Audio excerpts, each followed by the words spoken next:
Bună seara, sunt Balázs Bărăbaș. Anul 2016 va rămâne probabil în istorie drept cel în care s-au produs schimbări mari ale raporturilor de influență din lume. Rusia este mai nou la butoane în Orientul Mijlociu și vrea să câștige tot mai mult teren ideologic și în Europa. Instituțiile care reprezentau pilonii de stabilitate la nivel mondial arată ca și cum ar fi în derivă pentru că liderii lor și-au pierdut forța. Dar dacă schimbăm perspectiva din care facem analiza, realizăm că situațiile, chiar dacă se schimbă, sunt totuși sub control. Secretarul General NATO, Jens Stoltenberg, face în exclusivitate, într-un interviu pe care ni l-a acordat, un bilanț al anului care se încheie. Începe pașaport diplomatic.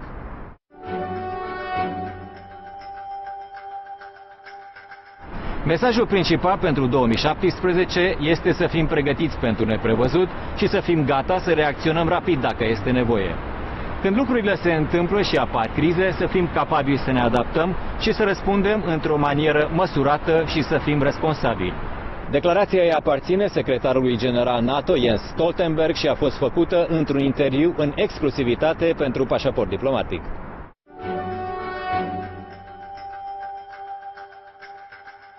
Secretary General, thank you for this exclusive interview for Diplomatic Passport program at DG24 television.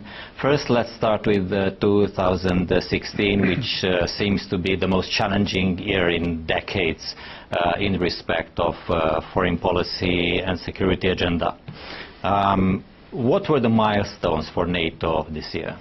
The milestone for NATO was our summit in Warsaw in July, where we made very important decisions on how to respond to a more demanding and challenging security environment.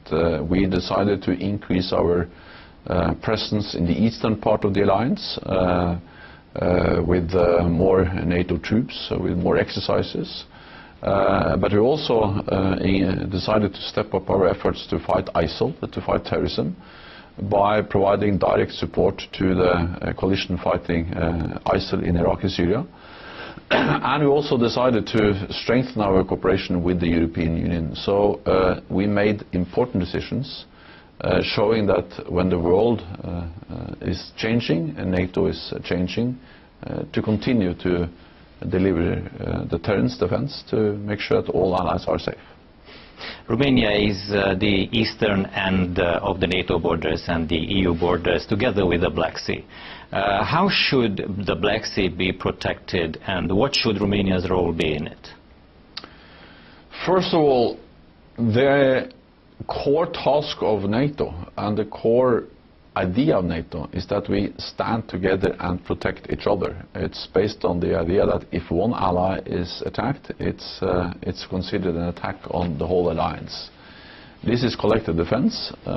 This has worked in a very good way for almost 70 years because by being strong, by being united, by sending a clear signal that we stand together, protect each other, then we have provided the necessary deterrence to any potential adversary, and therefore we have preserved the peace in Europe.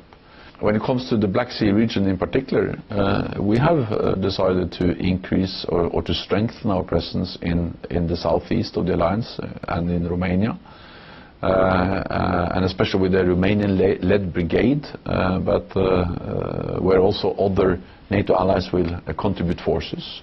The US, Germany and other countries have already announced that they will be part of that brigade, and that will then have a multinational character, which is sending a clear signal of unity of the alliance also with our presence in the southeast.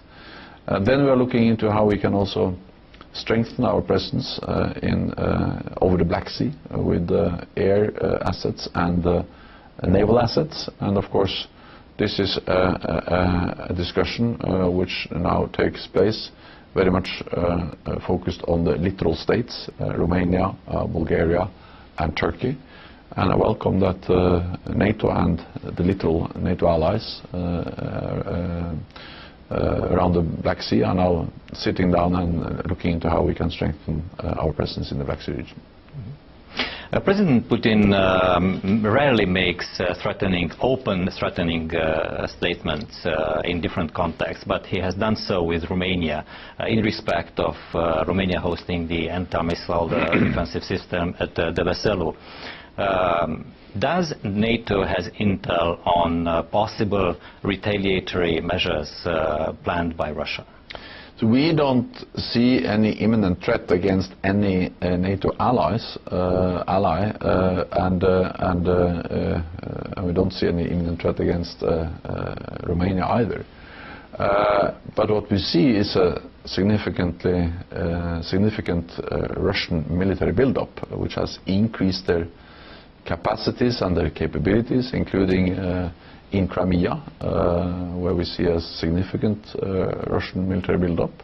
And that's the reason why NATO is responding with partly more forward presence of our forces, but also the establishment of small headquarters, including in Romania, which can plan and organize exercises and be a vital link between national forces, Romanian forces, and potential reinforcements of NATO forces if needed. And we also tripled the size of the NATO response force, so we can then deploy forces rapidly if we have a situation that requires that.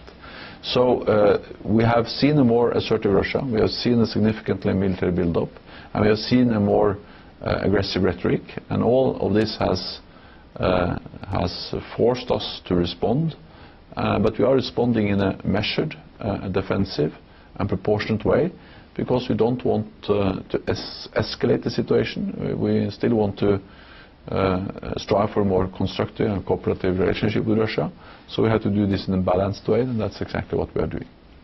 On the other hand, NATO and you personally have stated several times that NATO is not accepting the annexation of Crimea to Russia. What can NATO do about that? Well, the most important thing we have done is that we have sent a very clear signal that we will be absolutely certain about that we are ready, able to defend any NATO ally if we saw anything similar happening to a NATO ally. And that's exactly the reason why, after the illegal annexation of Crimea, that NATO responded by increasing the readiness of our forces, by increasing the presence of NATO in the eastern part of the alliance, and also by doing more exercises and linking better the national forces with possible NATO reinforcements. And I also welcome the fact that the United States have decided in the new budget to increase their presence in Europe. We continue to support Ukraine, and we continue to provide both strong political support for Ukraine and also practical support for Ukraine. NATO allies train Ukrainian forces. We provide help with building their defense institutions, with strengthening their cyber defenses, command and control. So NATO continues to provide strong practical and political support for Ukraine. Isn't this a vicious circle? I mean, NATO is supporting Ukraine, which makes Russia feeling threatened. Therefore, the enmity between the two sides becomes more and more powerful. There can be no doubt that what NATO does is defensive, and we don't pose any threat to any other country. And the increased presence of NATO in the eastern part of the alliance was something we decided, and something that happens after the illegal annexation of Crimea by Russia, and after the continued destabilization of eastern Ukraine supported by Russia. But we are focused on how can we react in a firm, predictable way, credible way, without escalating the situation. And that's also the reason why we are measured in our responses, and that's also the reason why we, for instance, related to Ukraine, continue to work for dialogue with Russia and continue to strongly support the efforts of implementing the Minsk agreements. We need a ceasefire. We have a ceasefire, but we need the ceasefire to be respected. We need the full access for the international observers to be able to monitor and to do their work to make sure that the ceasefire is implemented. And we need a withdrawal of heavy weapons from the contact line. And NATO strongly support the efforts of also NATO allies in implementing the Minsk agreements, and especially Germany and France. NATO allies are playing a key role in those efforts.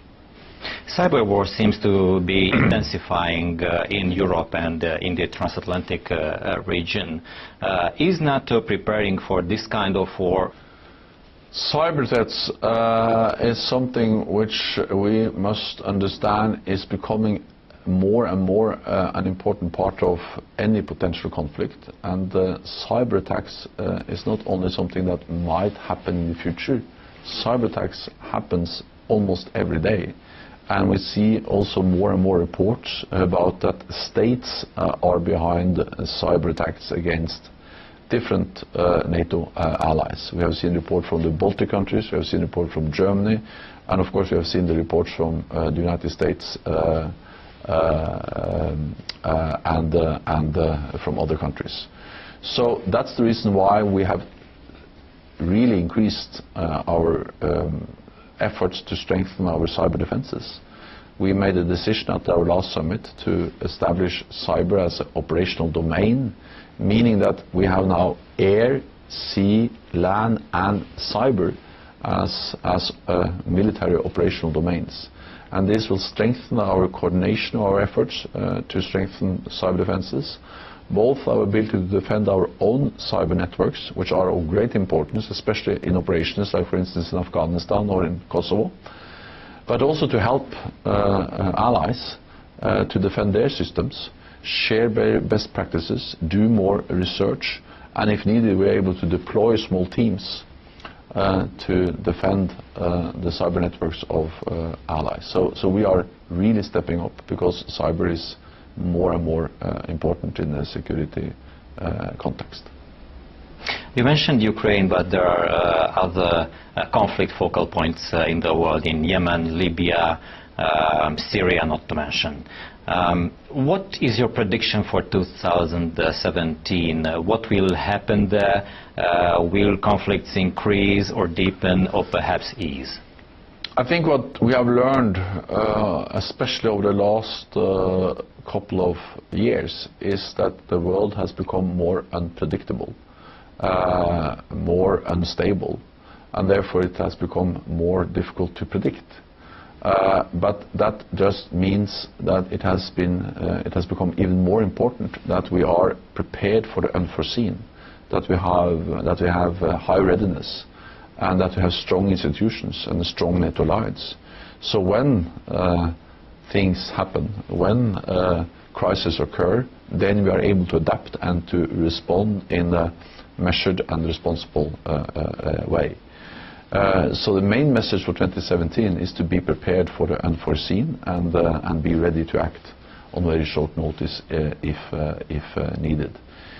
For NATO, it is an important thing that we are not always the only answer to all problems. We have to work together with the UN, with the European Union, with the African Union, and with many states around in the world. But sometimes NATO can play a key role, and for instance in the fight against terrorism, we can play a key role as we play in Romania, in Afghanistan with Romanian presence and Romanian support, as we do in the fight against ISIL, supporting the coalition fighting ISIL, and also in our partnerships with countries in the wider Middle East region, helping them to strengthen their resilience, their defenses, their capacity to stabilize their own country and to fight terrorism themselves. So we will continue to do so, because I believe that in the long run, if we enable local forces to stabilize their own country, that's in the long run better than if we are forced to deploy our own forces and to fight their wars. So building local capacity, is perhaps the most effective weapon in the fight against terrorism.